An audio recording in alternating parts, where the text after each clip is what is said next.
বাংলাদেশের আইনে পরকীয়া একটি দণ্ডনীয় অপরাধ। এই অপরাধে অনেক নারী পুরুষকেই পেতে হয় শাস্তি, কিন্তু এর উল্টো চিত্র দেখা যায় পৃথিবীর বিভিন্ন দেশে। ভারতে এমন একটি আইন আছে যেখানে স্বামী বা স্ত্রী পরকীয়া ঠেকাতে আইন দিয়ে নয়, বরং স্ত্রীকে অদল বদল করার রীতি রয়েছে।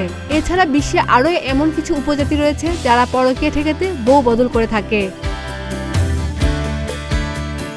উত্তর ভারতের সিন্ধু নদীর তীরে বসবাস করে দ্রোকপা নামের এক ধরনের উপজাতি।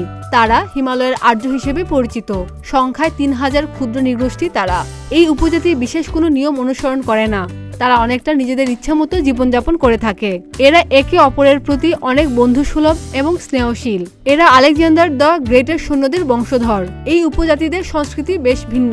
বউ অদল বদল করার রীতি তাদের কাছে খুবই সাধারণ।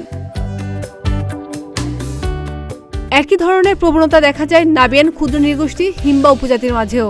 এরা অবশ্য পুরোপুরি বউ বদল করে না।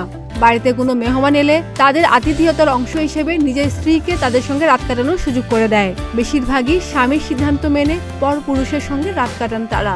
এতে সম্পর্ক ভালো থাকে ও হিংসা দূর হয় বলে তাদের ধারণা। এই রীতি তাদের মধ্যে উকুজে পিসা ও মুকাজেন্দ্র নামে পরিচিত। উত্তরে আমেরিকা ও সাইবেরিয়ার বরফে বসবাসরত এক্সিমো উপজাতিরাও এই ধরনের বউ বদল করে থাকে। এই উপজাতির সদস্যরা চাইলে স্ত্রীর বদলের মাধ্যমে অন্য পুরুষের স্ত্রীর সঙ্গে যৌন সম্পর্ক স্থাপন করতে পারেন। আবার তার স্ত্রীও একই রকম ভাবে অন্য পুরুষের সঙ্গে অবাধে থাকতে পারেন। খাদিজা নিপা, প্রতিদিনের বাংলাদেশ।